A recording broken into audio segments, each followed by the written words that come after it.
In an unprecedented move, NATO and its U.S. allies are gearing up for a significant response to counter China's growing influence. Welcome to our channel. Today, we're diving deep into NATO's response to China's rise and how the U.S. and its allies are taking action. If you're new here, don't forget to subscribe and hit the notification bell for more insightful videos on global affairs. To understand the current situation, we need to look at the historical context. NATO, or the North Atlantic Treaty Organization, was established in 1949 as a military alliance to counter the Soviet Union's influence. Today, it consists of 30 member countries, including the United States, Canada, and several European nations.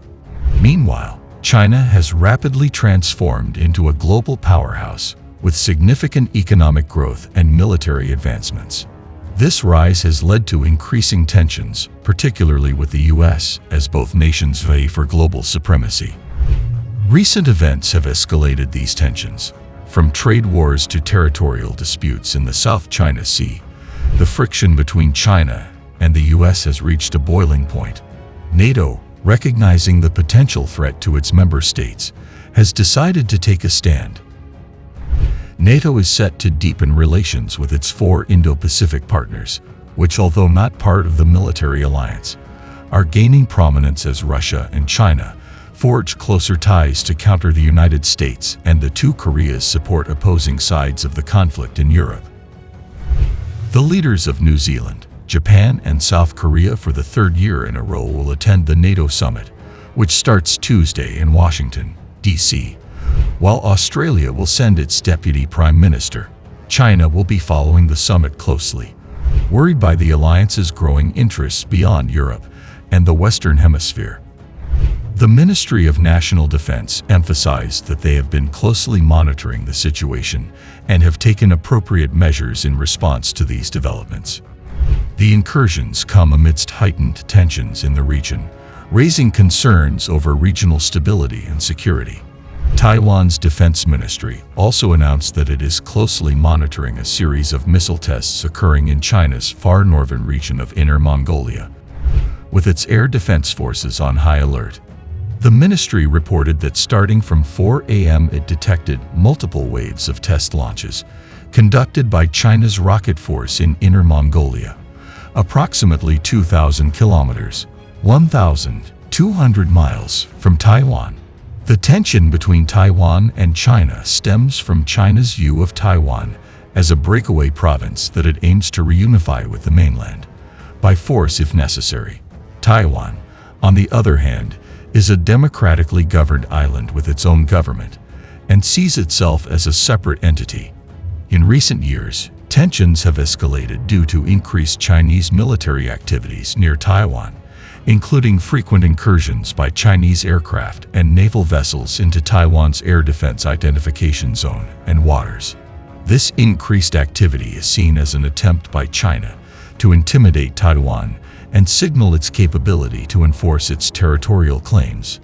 Recently, China's Navy has deployed more vessels near Taiwan, and the People's Liberation Army conducted missile tests in Inner Mongolia. These missile tests and naval deployments are part of China's broader strategy to demonstrate its military might and readiness to act on its claims over Taiwan.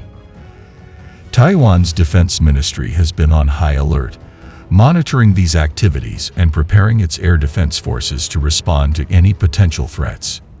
This situation underscores the ongoing and deepening military and political friction between Taiwan and China. The tensions between China and Taiwan trace back to 1949. Following the end of the Chinese Civil War, the Communist Party, led by Mao Zedong, established control over mainland China and formed the People's Republic of China. Meanwhile, the defeated Nationalist Party, Kuomintang, led by Chiang Kai-shek, retreated to Taiwan and set up a government in exile, continuing to assert itself as the legitimate government of all China. In the 1950s and 1960s, there were occasional military skirmishes across the Taiwan Strait. The situation took a significant turn in 1971. when the United Nations recognized the PRC as the official representative of China, effectively excluding Taiwan from international recognition. During the 1980s, both sides saw limited interactions as China initiated economic reforms under Deng Xiaoping.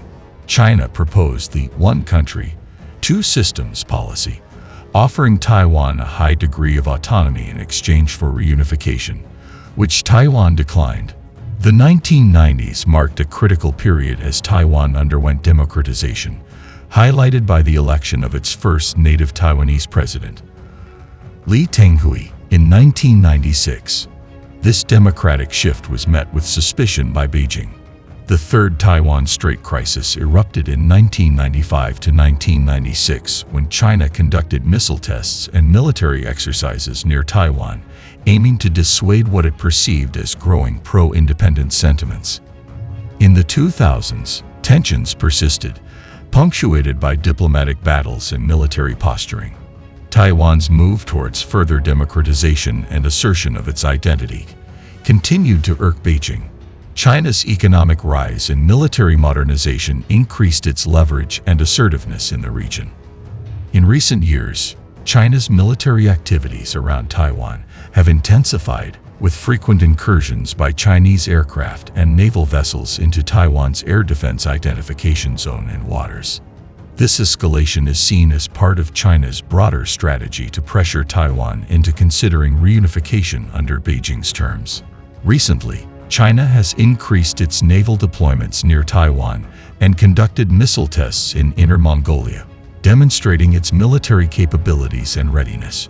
Taiwan's defense ministry has remained vigilant, closely monitoring these developments and preparing its air defense forces to respond to any potential threats. This ongoing military and political friction underscores the deep-seated and escalating tensions between China and Taiwan. Thank you for joining us in this deep dive into NATO's response to China. Stay tuned for more updates and analyses on this evolving story. Don't forget to like, share, and subscribe to our channel for more content on global affairs. That's all for today's video. If you found this information valuable, please give us a thumbs up and leave your thoughts in the comments below. We love hearing from you. Make sure to subscribe and click the bell icon to stay updated with our latest videos. Until next time, stay informed and stay safe.